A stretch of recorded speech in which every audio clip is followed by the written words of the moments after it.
ఆంధ్రప్రదేశ్లో ఎవరు అధికారంలో ఉన్నా అప్పులు కుప్పలేనా? తాజాగా ఆర్థిక శ్వేతపత్రం 2 ఏళ్లకు సంబంధించి విడుదల చేశారు చంద్రబాబు నాయుడు గారు.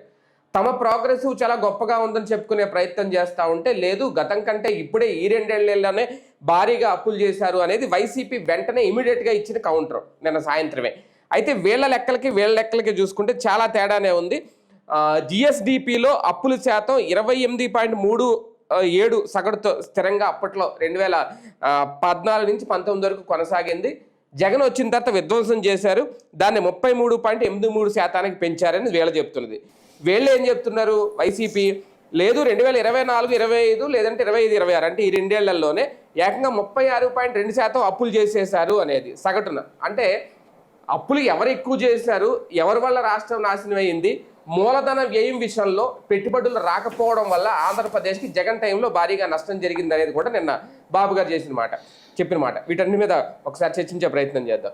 సార్, ఎలా చూడాలి? అంటే అప్పుల రికార్డుల్లో పోటీ పడుతున్నారా, లేదు నిజంగా 2 ఏళ్లలో చంద్రబాబు గారు జగన్ తీసుకొచ్చిన నష్టాన్ని 2 ఏళ్లలోనే క్లియర్ చేశారా? నిన్న లెక్క ఎలా చూడాలి?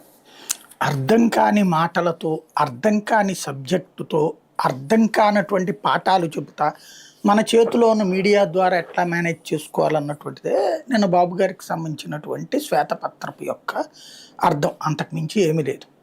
బేసిక్గా ఇప్పుడు ఒక్కసారి గుర్తుకు తెచ్చుకోండి, ఇంతకుముందు ఎంత అప్పని చెప్పారు? ఈనాడు ఫ్రంట్ పేజీ బ్యానర్ గుర్తుంది కదా, అప్పట్లో 8 లక్షల కోట్ల 8 ఏంటండి 14.5 లక్షల కోట్లు పురంధేశ్వరి గారు మాట్లాడారు, గుర్తుందా? అంటే యనమల రామకృష్ణుడు గారు అప్పట్లో చెప్పింది 8 లక్షల కోట్లు ఫస్ట్. చివరికి ఎప్పుడు ఎంత చెప్పారు ఎలక్షన్స్ అప్పుడు? 14.5 లక్షల కోట్లని. 14.5 లక్షల కోట్ల నుంచి నిన్న చంద్రబాబు గారు 9 లక్షల కోట్లకి తెచ్చారు. అవును. మొన్న బడ్జెట్లో చూపెట్టేటప్పటికి 7 లక్షల కోట్లు ఉంటాయి. అదే సందర్భంలో ఇప్పుడు వీళ్ళు చెప్పేది 3.5 లక్షల కోట్లు ఒక హమ్మక్కే. చేద్దామనుకున్న అప్పుల్ని కూడా చేసేసినట్టే వీళ్ళు చూపెడుతున్నారు. మెయిన్ ఏంటంటే మనకి ఎకనామిక్స్ అర్థం కాదు జనానికి. మన పార్టీలు నమ్మేవాళ్ళు, మనల్ని నమ్మేటటువంటి వాళ్ళు మనం ఏ అబద్ధాలు చెప్పినా నమ్మేస్తారు. అది తెలుగుదేశానికైనా అంతే ఉంటుంది, వైసీపీకైనా అంతే ఉంటుంది. దాన్ని అడ్డు పెట్టుకుని చేస్తుంటారు. కాస్త ఇదివరకు సబ్జెక్ట్ ఉన్నటువంటి జేపీ గారు లాంటి వాళ్ళు ఇట్లాంటిది వివరంగా ఎక్స్ప్లెయిన్ చేసేవాళ్ళు, ఏది జెన్యూన్ ఉంటే అది మాట్లాడేవాళ్ళు అప్పట్లో. ఇప్పుడు ఆయన లాంటి వాళ్ళు వివరంగా మాట్లాడటం తగ్గిపోయింది. ఎందుకంటే వాళ్ళని కూడా దూషిస్తున్నారు కాబట్టి, ఎందుకు మనం ఎవరి చేత మనం అంతా నిజం చెప్పి తిట్టించుకోవడం ఎందుకనేసి వాళ్ళు మానేశారు. పత్రికలు ఎప్పుడో చచ్చిపోయినాయి, పత్రికల్లో జర్నలిజం ఎప్పుడో చచ్చిపోయింది. కాబట్టి ఇప్పుడు నిజాలేం లేదు. తెలుగుదేశాన్ని నమ్మేవాళ్ళు అది నమ్మాలి, వైసీపీని నమ్మేవాళ్ళు ఇది నమ్మాలి. ఒకటి ఖాయం, ఏదున్నా సరే జిఎస్డిపిలో ఏదైతే దాన్ని ఏమంటారు, మన ఎఫ్ఆర్బిఎం నిబంధనల ప్రకారం చూసుకున్నప్పుడు 3.5% మించి లోన్ తీసుకోవడానికి లేదు. ఒకవేళ ముందుగా మనం తీసేసుకున్నా అంటే మనకిప్పుడు ఫర్ ఎగ్జాంపుల్ ఒక 10 లక్షల కోట్లు ఉందనుకోండి, మనం 3% తీసుకోవాలి, 35,000 కోట్ల రూపాయలు అప్పు తీసుకోవాలి. మనకు వచ్చే అర్హత అది.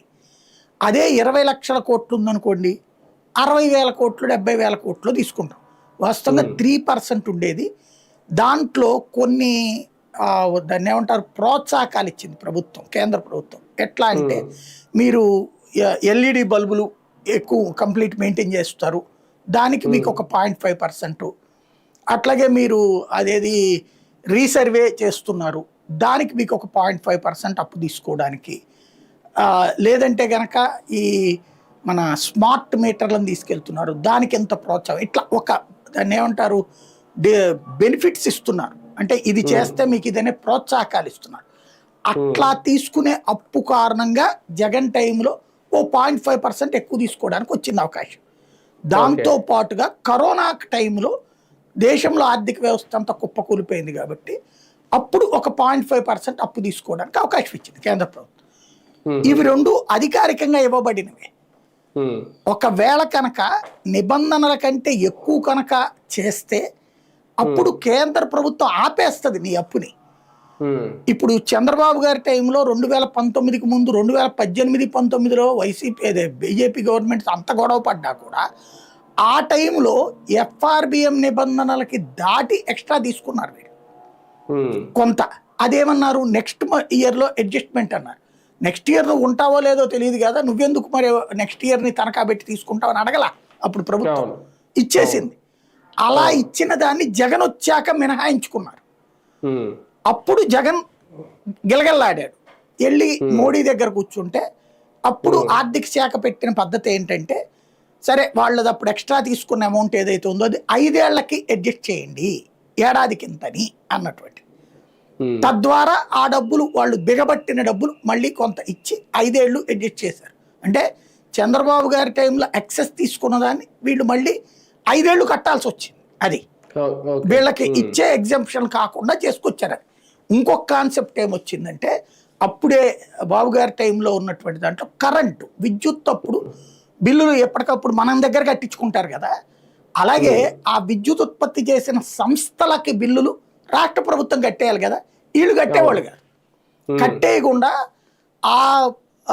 ఏది కరెంటు సంస్థల చేత అప్పు తీపిచ్చి ఆ అప్పుతో ఈ సెట్ చేసుకొచ్చారు. వాస్తవంగా సబ్సిడీలు ఇస్తారు కదా, 100 యూనిట్లు ఫ్రీ, కొంతమందికి 200 యూనిట్లు ఫ్రీ అని, తర్వాత ఆక్వా వాళ్ళకి ఫ్రీ అని. ఇవన్నీ ఏమి ప్రభుత్వపు బడ్జెట్లోని తీసి ఎట్లా సదరు ఎలక్ట్రికల్ సంస్థల నుంచి అప్పు చేయించి తీసుకున్నారు. అవన్నీ ఏమైపోయింది, ఈ అప్పులు వాళ్ళతో తీపిచ్చింది కూడా ఎక్సీడ్ అయిపోయి సదరు ప్రైవేటు ఎలక్ట్రికల్ కంపెనీలకు డబ్బులు ఇవ్వలేని పరిస్థితి వచ్చింది దేశంలోని అన్ని రాష్ట్రాల్లో కూడా. వచ్చేటప్పటికి గతంలో మన దేశానికి సంబంధించిన స్వదేశీ సంస్థలు మన ఎలక్ట్రికల్ డిపార్ట్మెంట్ ప్రొడక్షన్ ఉండేది కాబట్టి వాళ్ళని బెదరేసినో మేనేజ్ చేసినో కోర్టుల ద్వారా దాన్ని ఏమంటారు బ్యాంకుల ద్వారా ఏదో అడ్జస్ట్ చేసుకుంటా సాగుతూ వచ్చారు. కానీ మోడీ సర్కార్ వచ్చాక, అంతకుముందే ఇచ్చారు ఏది ప్రైవేట్ సెక్టార్ని పవర్ ప్రొడక్షన్ రంగంలోకి, కానీ మోడీ సర్కార్ వచ్చాక ప్రైవేట్ ప్రొడక్షన్లో విదేశీ కంపెనీలు విపరీతంగా ఇన్వెస్ట్ చేసి ఆల్రెడీ ఎస్టాబ్లిష్డ్ కంపెనీల్లోకి విదేశీ కంపెనీలు వచ్చి పెట్టుబడులు పెట్టడం బిగినైంది. ఎందుకని, ఇక్కడ ఫిక్స్డ్ ఇన్కమ్ కనబడుతోంది మనకి ఎదురుగుండా. ప్రతి ఇప్పుడు 30 పావలాకు ఉత్పత్తి చేసే కరెంటు ₹1 వస్తుంది, ₹1 ఉత్పత్తి చేసే కరెంట్ ₹2 వస్తుంది. ఇట్లా అంటే ఉజ్జాయింపుగా చెప్తుంది. అంటే ఒక ₹1 యూనిట్కి లాభం మిగులుతున్నప్పుడు ఓవరాల్గా చూసుకుంటే మెగావాట్లలో భారీగా లాభాలు వస్తాయి కదా. అంటే కళ్ళెదురుగున్న ప్రాఫిట్ కనబడుతున్నప్పుడు ఇన్వెస్ట్మెంట్ పెట్టడానికి ముందుకు వచ్చింది. ఎందుకు, ప్రభుత్వాలతో ఆల్రెడీ ఒప్పందాలు అయిపోయి ఉన్నాయి కాబట్టి. ప్రభుత్వానికి అందులో కూడా రూల్ ఏంటి, దే షుడ్ బై, ఫస్ట్ ప్రైవేట్ది కొనాలి, గవర్నమెంట్ అవసరమైతే ప్రొడక్షన్ ఆపుకోవాలి. ఈ కంపెనీలను ప్రోత్సహించడం కోసం అని చెప్పేసి ముందు వాళ్ళ దగ్గర కొనాలి. ఒకవేళ నువ్వు వాళ్ళ దగ్గర కొని వాడుకోకపోయినా సరే వాళ్ళకి మినిమం సెక్యూరిటీ ఏదైతే నువ్వు 60% 70% అని అగ్రిమెంట్ రాసుకుంటారు, ఆ అమౌంట్ ఇచ్చేయాల్సింది నువ్వు. అది చంద్రబాబు గారి టైంలో కుదుర్చుకున్న ఒప్పందాలు. జగన్ హయాంలో ఏమైందంటే ఈ ఇట్లాగా వీటికి డబ్బులు ఒకటి తను వచ్చి ఆపేశాడు, వాటికి బిల్లులు ఆపేసి మీ దగ్గర నుంచి నేను కరెంటు కొనను అన్నాడు. వాళ్ళు కోర్టులకు వెళ్ళారు. కోర్టులకు వెళ్తే కోర్టులు ఒక్కసారి ఒప్పందం కుదుర్చుకున్నాక చంద్రబాబు ప్రభుత్వం నాకు సంబంధం లేదంటే కుదరదు, అది ఎన్నేళ్ళు అయితే ఒప్పందం ఉందో అది మస్ట్గా అమలు చేసి తీరాల్సిందని కోర్టులు తీర్పిచ్చింది. అప్పటికి 2 ఏళ్ళలో ఏమో అయిపోయింది ఇతన్ని. ఈ 2 ఏళ్లలో ఫ్రెష్గా వేరే చోట నుంచి కొంటున్నాడు కరెంటు, దీనికి బిల్లులు ఎట్టా కడుతున్నాడు. పైగా ఈ ఆపేసిన వాటికి కూడా డబ్బులు కట్టాల్సి వచ్చింది. అంటే ₹100 కరెంటుకి ₹150 డబ్బులు కట్టాం మనం. ఇది మరింత క్రైసిస్ అయింది ఎలక్ట్రిసిటీ డిపార్ట్మెంట్కి. ఆ టైంలో అదేదో మూలిగే నక్క మీద తాటి పండు పడ్డ చందంగా కేంద్ర ప్రభుత్వం ఏం చేసిందంటే, మీరు బిల్లులు కట్టట్లేదు వాళ్ళకి, ఇది కరెంటు ఉత్పత్తి చేసే సంస్థలకి, కాబట్టి ఇది ఫెడరల్ ప్రజాస్వామ్యం కాబట్టి కేంద్రం నుండి వచ్చే నిధుల్లో కోతకు పెట్టేసేసి వాళ్ళకి ఆ బిల్లులు చెల్లించే విధానం పెట్టింది కేంద్రం. పెట్టేసేసి దానికి ఒక సర్టన్ టైం ఇచ్చింది, 1 year 2 year ఇచ్చేసేసి మొత్తం బిల్లులు మీరు క్లియర్ చేసేయాలి, చేసి జీరో అకౌంట్, ఇక పైన మీరు డబ్బులు ఇచ్చి కరెంట్ తీసుకోండి, లేదా 15 days టైం 45 days టైం, అంటే ఈ నెలలో మీరు కరెంట్ తీసుకుంటే 45 రోజుల్లో బిల్లు కట్టాలి, లేదా మీ కరెంట్ సప్లై ఆ సదరు సంస్థలు ఆపేస్తాయి, మేము కూడా ఇవ్వం మీకు. అదేది ఇట్లాగా విసిగిచ్చే రాష్ట్రాలకి. అలా కాకుండా మీరు ప్రొడక్షన్ పర్ఫెక్ట్గా చేస్తారా, మీకు కొంత వెసులుబాటు ఇస్తాం అని చెప్పింది. అప్పుడు ఏమైంది, బాబు గారి టైంలో బకాయి పడ్డ డబ్బుల్ని 30,000 కోట్ల ఎంతో తీసుకోవాల్సి వచ్చింది. కేంద్రం నుంచి. ఉమ్, ఉమ్, మళ్ళీ జగన్ పరిగెత్తుకెళ్ళి అయ్యా మీరు ఒకేసారి 30,000 కోట్లు తీసుకుంటే మేమేం చేయాలి అంటేను దాన్ని ఏడాదికి ఇంత చొప్పున అది రికవర్ చేయమన్నారు. ఉమ్, అది ఇక్కడ అప్పులు పడ్డాయి వీళ్ళకి. ఇది ఓకే. అప్పుడు జరిగినటువంటి ఇట్లా రకరకాల అంశాలు జరిగినాయి. వీటన్నిటి ఇంపాక్ట్ ఇవే కాదు. ఇప్పుడు కరోనా టైంలో 2 సంవత్సరాల పాటు అసలు చేతిలో పైసలు లేవు అంతా. ఉమ్, వాటి వల్ల అప్పు ఉంటుంది గ్యారంటీగా. చంద్రబాబు గారు 14-19తో పోల్చుకుంటే ₹1 ఎక్కువే చేస్తుంటాడు జగన్, నో డౌట్ అందులో. కానీ అబ్బా. కరెక్ట్ లెక్క వాళ్ళు చెప్పరు.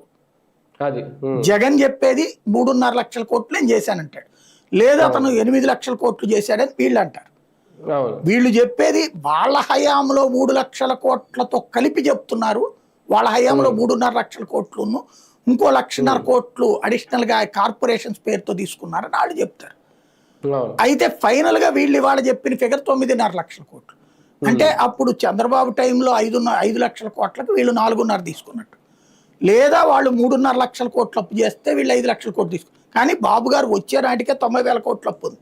రాష్ట్ర విభజన నాటికి 90,000 కోట్ల అప్పుతో బిగినయ్యమ్మ స్టేట్. ఉమ్, ఉమ్, ఇవాళకి 9.5 లక్షల కోట్లకు వచ్చింది అన్నటువంటిది బాబు గారు చెప్తున్నారు. అది అబద్ధం అన్నటువంటిది మొన్నటి బడ్జెట్ లెక్కలను చూపెట్టి వీళ్ళు చెప్తున్నారు. కాబట్టి ఇక్కడ నిజాలు చెప్పాలని ఎవరు అనుకోవట్లేదు.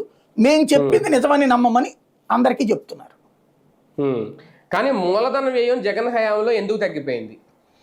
ఎవరు అదే కదా మూలధన వ్యయం జరగాలంటే అక్కడ చేతిలో పైసలు ఉన్నారు కదా. ఇప్పుడు చివరి 2 ఏళ్ళు మూలధన వ్యయం పెరిగింది. అవును. ఫస్ట్ 3 ఏళ్లలో వచ్చేటప్పటికి నేను ఇంతకుముందే చెప్పాను కదా, కరోనా టైంలో మూలధన వ్యయం పెట్టడానికి ఏడుంది, ముందు అసలు ఇవ్వడానికే డబ్బులు లేకపోతే జనం దగ్గర. ఉమ్, ప్రభుత్వం దగ్గర డబ్బులు అసలు ఆ 2 ఏళ్ళు 10 పైసలు లేదు కదా. పైగా సంక్షేమం ఇచ్చుకోవాల్సి వచ్చింది. ఎందుకని ఇళ్లలో కూర్చున్నోడికి తిండి పెట్టాలి కదా, బియ్యం చేసినప్పుడు కూడా సంక్షేమానికే సరిపోయినాయా? మరి అంతే కదా. అప్పుడు ఆ మొదటి 3 ఏళ్ళని కౌంట్ చేయడానికి లేదు అక్కడ. ఉమ్, లాస్ట్ 1 ఇయర్ మళ్ళీ ఎలక్షన్స్ గోల. 1 సంవత్సరంన్నర కరెక్ట్ గా పరిపాలన చేయడానికి అవకాశం వచ్చింది అతనికి. ఉమ్, అతని కర్మ ఏంటంటే ఆ టైంలో కరోనా. అది ఉమ్, ఉమ్. కరోనా మొత్తం గందరగోళానికి కారణం. అయితే అంత మాత్రాన అంత కరోనా సిచ్యుయేషన్లో కూడా బడ్జెట్ పరంగా చూసుకున్నప్పుడు కేంద్ర ప్రభుత్వం ఇచ్చిన లెక్క ఈవెన్ ఎక్కడ ఎందుకు 2014-19 బడ్జెట్ లెక్కలు ఉంటాయి కదా. అవును. మనకి ఇవన్నీ ఏంటంటే నోటుతో చెప్పేది ఒకటి, పేపర్ మీద ఒకటి చూపెడుతున్నారు. ఉమ్, బడ్జెట్ లెక్కల్లో చూపించమనండి అప్పులు. 19-24 మధ్యలో చంద్రబాబు గారు చేసిన అప్పుల గురించి వీళ్ళు రాస్తారు కదా. అవును. అట్లాగే 24 తర్వాత వీళ్ళు రాస్తారు కదా అప్పులు.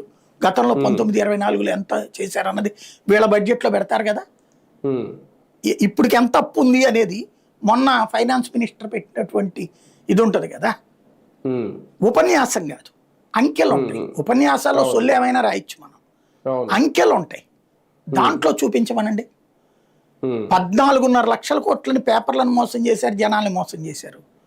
ఉమ్, అంత నిజంగా ఉంటే గనక ఇప్పుడు మరి వీళ్ళు అబద్ధం చెప్పినట్టే కదా. అప్పుడు వీళ్ళు అప్పుతో కలిపి ఇప్పుడు 16.5 లక్షల కోట్లు 18 లక్షల కోట్లు అవ్వాలిగా లెక్క ప్రకారం అయితే. అంతే కదా. అవును. మరి ఎందుకు అబద్ధాలు చెప్తున్నారంటే మనకి చదువుకున్న మూర్ఖత్వం ఎక్కువ ఉంది. మా నాయకుడు చెప్పేది కరెక్ట్ అని నమ్ముతాం మేము అనేది. చదువుకున్న వాళ్ళు వీళ్ళు. అంటే విద్య వేరు, విజ్ఞానం వేరు. విజ్ఞానం కొరవడినటువంటి విద్యతో మనం అల్లాడుతున్నాం ప్రస్తుతం. అందుకే ఇట్లాంటి ఉపన్యాసాలు వింటా ఉంటాం అటైనా ఇటైనా. సార్, ఒకటి సంక్షేమం విషయంలో వీళ్ళు ఇచ్చుకుంటున్న ప్రోగ్రెస్ లేదంటే వీళ్ళు చెప్తున్నది దాదాపు 1.5 కోట్ల వరకు ఈ 2 ఏళ్లలో ఖర్చు చేసాము అనేది, దాని ప్రకారం చూస్తే జగన్ కన్నా ఎక్కువ ఖర్చు పెడుతున్నట్ట? అంటే బేసిక్గా ఆయన ఆ మాట అనాలి కదా. ఆయనే 2 ఇంకా చేయలేకపోతున్నామని చెప్పారు కదా, అంటే ఆలోచిస్తున్నామని. మరి అదే కదా, ఈ 2 కదా మెయిన్ పథకం ఏంటది? మహిళలకి 1500. జగన్ టైంలో అయితే ఫస్ట్ ఏడాది నుంచి అమలు చేసుకొచ్చాడు కదా. ఇక్కడ 2 అమలు చేయలేకపోయామని ఆయనే చెప్తున్నారు. ఇంకోటి, నోటితో నేను అందరికంటే ఎక్కువ ఇచ్చానని చెప్పచ్చు, చేతలతో కౌంట్ కనబడుతుంది కదా. ఇప్పుడు మొదటి ఏడాది నుంచి మహిళలకి ఆ 18,000 డ్వాక్రా రుణమాఫీ డబ్బులో పింఛన్లు పెంచడం అనేది చంద్రబాబు గారు కూడా చేశారు, నో డౌట్. తల్లికి వందనం ఆయన చేశాడు. ఈయన విద్యా దీవెన అన్నటువంటిది మొదటి ఇయర్ చేయలే. అసలు వీళ్ళు మొదటి ఏడాది ఒక్క పథకం కూడా అమలు చేయలేదు కదా. ఇయరే కదా చేసుకొచ్చింది, లాస్ట్ ఇయరే కదా చేసుకొచ్చింది. దీపం పథకం లాస్ట్ క్వార్టర్లో ఒక్క బండి ఇచ్చారు అప్పుడు ఫస్ట్ ఇయర్. ఉమ్, ఉమ్, తల్లికి వందనం ఇవ్వలేదు, అదేది పెన్షన్లదంటే ఇప్పటికి కూడా లేదనుకోండి కొత్తవి. అప్పుడు వీళ్ళు రాగానే చేసిన ఏకైక విషయం పెన్షన్ 1000 రూపాయలు పెంచడం. అట్లాగే అప్పుడు 3 నెలలు ఇస్తానని చెప్పి 7000 చేతికి ఇవ్వడం. ఉమ్, అది వరకే చేశారు ఫస్ట్ ఇయర్. వీళ్ళు సరిగ్గా చేసిన సంక్షేమం ఒక్క ఏడాది, ఉమ్, ఇప్పుడు 2వ ఏడాది చేస్తున్నారు. తల్లికి వందనం 2వ సారి వేశారు, అంతే కదా. ఉమ్, అవును. మొదటి ఏడాది ఏమీ చేయలేదు. పైగా ఫీజు రియంబర్స్మెంట్, ఆరోగ్యశ్రీలు అప్పట్లో ఇలాంటి క్రైసిస్ రాలా. జగన్ వచ్చాక కరోనా అయిపోయాక వచ్చింది క్రైసిస్, కరోనా తర్వాత వచ్చింది క్రైసిస్. లాస్ట్ 1.5 years సఫర్ అయ్యాడు జగన్. వీళ్ళు ఫస్ట్ ఏడాది నుంచి ఇప్పటిదాకా ఇవ్వట్లేదు కదా ఫీజు రియంబర్స్మెంట్, ఆరోగ్యశ్రీలన్నీ బకాయిలే ఉన్నాయి కదా. మరి ఇంకేం సంక్షేమం చేసినట్టు నాకు అర్థం కాల. నోటితో లెక్క చెప్తున్నారు కానీ 1,45,000 కోట్లు అన్నారు. ఏం సంక్షేమం చేసినట్టు 1,45,000 కోట్లు? పెన్షన్ తప్ప, గ్యాస్ బండ, తల్లికి వందనం, ఎనఫ్, ఇంతే. హైయెస్ట్ అంతకంటే అని చెప్తున్నారు, నమ్మాలి మనం. అంతే. Right sir. ఫైనల్గా ఇప్పుడు పెట్టుబడుల విషయంలో జగన్తో కంపేర్ చేస్తే ఈ 2 ఏళ్లలో వచ్చిన పెట్టుబడుల ద్వారా అదే ఒక సంపద సృష్టికి మార్గమా? ఈయన చెప్పారు ఒక ఎన్నో కీలక సూత్రాలు ఉన్నాయి, అందులో ఇదొకటి. మొత్తం 5 సూత్రాలు ఎన్నో చెప్పుకొచ్చారు. పెట్టుబడులను ఆకర్షించడం ద్వారా దాదాపు పర్యాటక రంగాల ద్వారానే 28 పెట్టుబడిదారులు అనుకూల విధానాలు అమలు చేశారట. దాంతోనే భారీగా రాబోతుంది సంపద సృష్టి అని. అదేనా ఆయన 2014-19లో కూడా అదే చెప్పారు. తర్వాత ఏమైపోయినాయి, ఎన్ని వెళ్ళిపోయినాయి ఇది అంటే వెళ్ళిపోయినాయి అని చెప్తారు. నేను చెప్పాను కదా, మన రాష్ట్రంలో చదువుకున్నటువంటి వాళ్ళ దగ్గర విజ్ఞానం లేకపోవడం వస్తున్న సమస్య. చెప్పినవి వింటుంటాం మనం. ఇప్పుడు గూగుల్ డేటా సెంటర్ వస్తే లక్షలాది ఉద్యోగాలు వస్తాయి అనేది ఊహ. భవిష్యత్తులో ఇక్కడ డేటా సెంటర్ ఉంది కాబట్టి ఇక్కడికి వచ్చి మేము వ్యాపారం ఇక్కడే పెట్టుకుంటాములే అనుకుని ఎవరన్నా ఇక్కడికి వచ్చి ఆఫీసులు పెడితే అప్పుడు వస్తుంది. అంతే తప్పించి గూగుల్ డేటా సెంటర్ మీద అయితే ఈడ్చిపెడితే అంత 200 ఉద్యోగాలు రావు. కానీ దగ్గరగా ఒక 20,000 ఎకరాల జనాల వ్యవసాయం అయితే పోతుంది అక్కడ. 20,000 ఎకరాల మీద ఆధారపడ్డటువంటి రైతులు అయితే పోతారు అక్కడ బేసిక్. ఇప్పుడు అమరావతి మన మనవళ్ళ సమయానికి హైదరాబాద్ అవుతుంది అన్నది వీళ్ళ నమ్మకం, వాళ్ళే చెప్తున్నారు కదా మొక్క. కానీ అక్కడ ఏది మన మనవళ్ళ టైంకి అక్కడ ఉద్యోగాలు వస్తాయి, ఉపాధి వస్తాయి, బాగానే ఉంది. ఇప్పుడు పరిస్థితి ఏంటి? 55,000 ఎకరాలు, ఆ పక్క ఉన్నటువంటి ఇంకొక 1,00,000 ఎకరాలు కదా, అవంతా కాంక్రీట్ జంగిల్ అయిపోయినాయి. ఇక్కడ ఇన్కమ్ ఎక్కడ ఉంది ఆ కుటుంబాలకి, రైతు కుటుంబాలకి?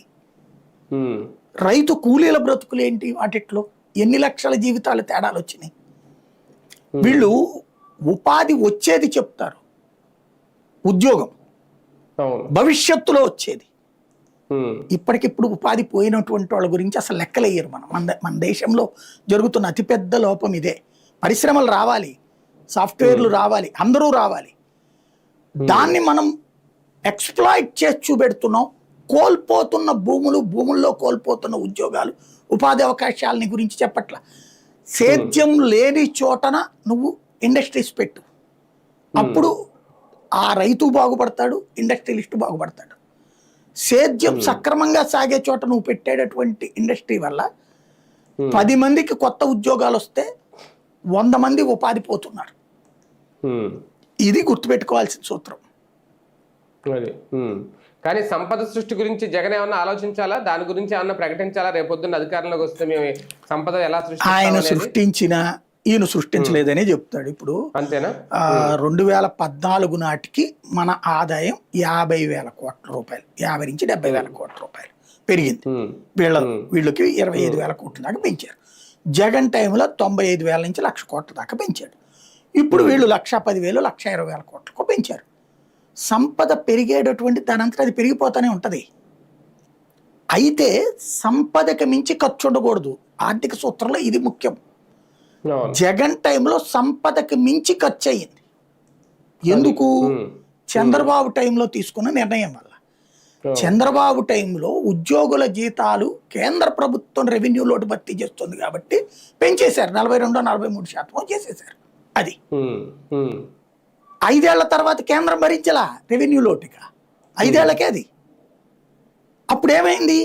42% ఎక్స్ట్రా బడ్డెన్ ఎవరి మీద పడింది? ఉమ్. రాష్ట్రం మీద పడింది. అవును. 100కి 42 రూపాయలు. పైగా జగన్ వచ్చి ఉద్యోగాలు ఇచ్చాడు 1,30,000 మందికి, 1,35,000. ఇది అదనపు బడ్డెన్ కదా. అంతేగా. మరి ఇదేమైపోయింది? ఇక్కడ వీళ్ళు అనే పాయింట్లో అక్కడే లాజిక్ మిస్ అయ్యేది. ఎక్స్పెండిచర్ అనేటటువంటి అంటే సంపద ఎవరి హయాంలోనైనా పెరుగుతూనే ఉంటుంది, తగ్గుతుందని నేను చెప్పను ఎప్పుడు కూడా. అవునా? సంపద కంటే ఖర్చు ఎక్కువైతే నష్టం వస్తుంది, క్రైసిస్ వస్తుంది. అది ఆంధ్రాలో జరుగుతోంది. సంక్షేమాల వల్ల పెరుగుద్దంటారా ఖర్చు? సంక్షేమమే కాదు నేను అంటోంది, main expenditure salaries, maintenance expenditure. 100కి 110 రూపాయలు ఖర్చు అయితే ఎట్లాగా? అదే కదా, అది ఇప్పుడు సమస్య. రైట్. చూద్దాం. మొత్తానికి అప్పుల రికార్డు గురించి చర్చలు అయితే జరుగుతున్నాయి. దీనికి సంబంధించి చంద్రబాబు నాయుడు గారు తాజాగా ఆర్థిక శ్వేతపత్రం రిలీజ్ చేశారు. ఇది ఎంతవరకు నిజంగా ప్రజలకు ఉపయోగం అనేది కూడా ఒక లెక్క. కాకపోతే జగన్ టైంలో మొత్తం నాశనం అయిపోయింది. ఆ నాశనాన్ని మేము భర్తీ చేయడానికి ఎంత టైం పడుతుంది, అయినా సరే మేము అద్భుతంగా చేస్తున్నాం అనేది తాజాగా ఆయన చెప్పిన లెక్కల సారాంశం. ఇంకా ప్రజలు ఎలా రిసీవ్ చేసుకుంటారనేది వాళ్ళ ఇష్టం.